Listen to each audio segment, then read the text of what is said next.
Now I got to thinking about that.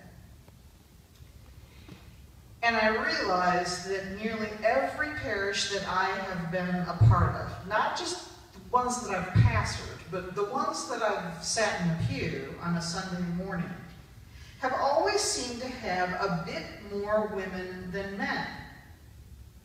And even when I talk to older folks, I would hear things like, well, Mom made us go to church every Sunday, or I sat between Aunt so-and-so and Grandma Blankenberg dutifully quiet because if I didn't, there would be consequences.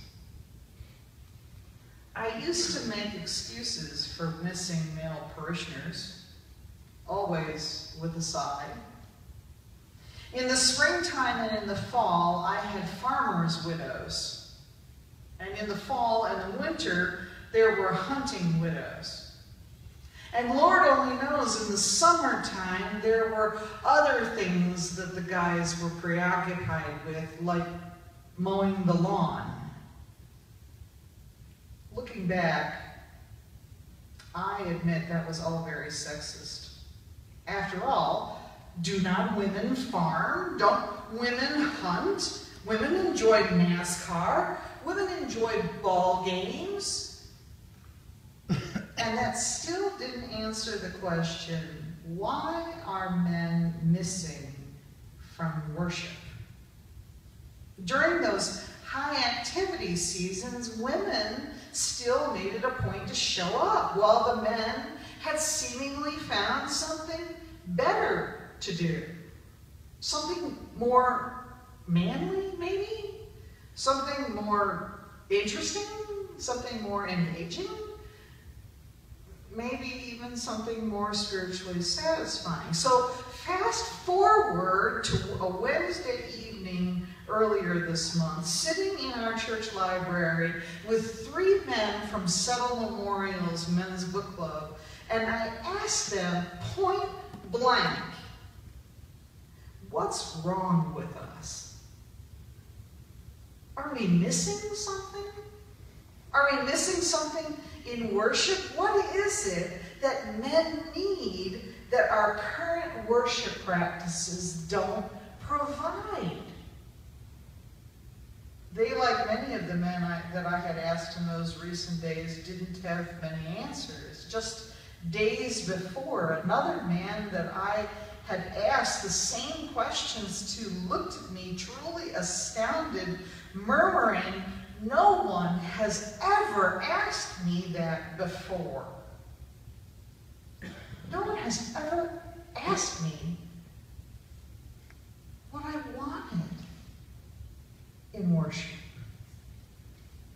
I just came, and they gave it to me." I have my suspicions. I do. You know, all this talk about love and grace and compassion and nurture and spirituality, you know, sometimes it does come across as a bit soft and fluffy and flowery compared to NASCAR and Home Depot and WWF and Call of Duty Modern Warfare. Even in the Judeo-Christian realm, Jesus trumped the warrior king image with a humble birth and a humiliating death. Furthermore, most of the men in the Bible, though they might warm our hearts with their willingness to leave their mothers and travel miles to find a promised land, though they might fight giants with slingshots and build beautiful temples, and though they might get themselves arrested for preaching the redemptive word, are often portrayed, even in the Bible, as gullible and afraid and confused, and in the disciples' case today, a little slow. It is no wonder that at least one of the guys from Settle Memorial was not looking forward to Father's Day. Because on Father's Day, he said, we get told all about how we don't measure up. We don't measure up to our Father in heaven, and never will. I had never thought about that. Today, he said it again, but he said it in this way. He said, you know, I really hate it because on Father's Day, I get scolded, and then on Mother's Day, I get scolded again. Frankly, I wouldn't come either if all I ever heard is how I don't measure up. I don't have to be the best driver to cheer on my favorite NASCAR driver, or be the best quarterback or batter or guard to cheer on my favorite ball team, or be particularly brutal to cheer on my favorite cage wrestler, all from the comfort of my recliner in my quiet living room. I don't have to be good at anything that I watch from the comfort of my recliner in my quiet living room. I don't have to be all that coordinated to follow clear, concise directions from a plan or a book to do home improvement projects. And even if I fail, I can always kibitz about certain impossible projects with a repairman. And no one needs to know if I really caught that 20-pound fish, which, by the way, I let go, or didn't see one single deer in the woods, or got past level 2 on that video game while the rest of the family was out of my hair, listening to some preacher drone on and on about getting my priorities straight. Trust me, I get it. I understand. It seems every week in our house, as we sit and watch an episode or two of Deadliest Catch, you knew it was coming. Every week, I say to Neil, sometime in the midst of Deadliest Catch, hey, I think you should go try a season on one of those crab boats. We sit in our living room, right, with the air or the heat on.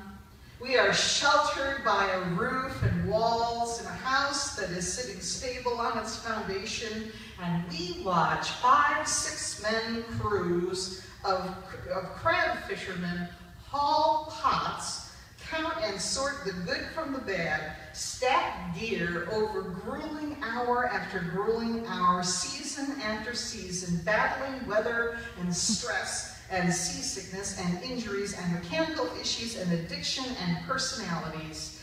And I can't help thinking from my living room how comparatively spoiled we are. In fact, nobody who has a job after watching that show has any reason to complain. None. It seems to me that the treasure in that experience, in the experience of being on that crab boat, is not the money. Because you know what? You couldn't pay me $60,000 for weeks and weeks on one of those crab boats. It wouldn't be worth it. But I tell you what would be. To get a year's pay in just a couple of months, it's the lessons in real priorities, real adversity, real challenge, and real responsibility. But Neil, he's stubborn. He just shakes his head, and we continue to watch from our comfortable life. And I get it, I understand, because let's face it, gaining that treasure, even those treasures in real priorities and real adversity and real challenge, gaining that treasure, that precious cash, would be too dangerous. And failure, even a little failure, to succeed, to thrive, to persevere, to bear the risk, would feel awful. It would feel like Jesus Christ getting up from a nap in the stern of a boat, calming the raging sea and the wind, and turning to the disciples only to say, "What is wrong with you? Where is your faith?"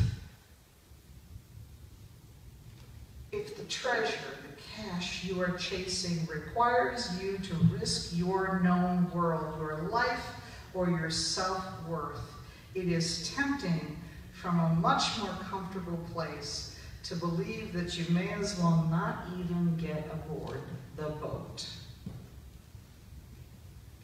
But our scriptural story today was not the last time the disciples got into a boat.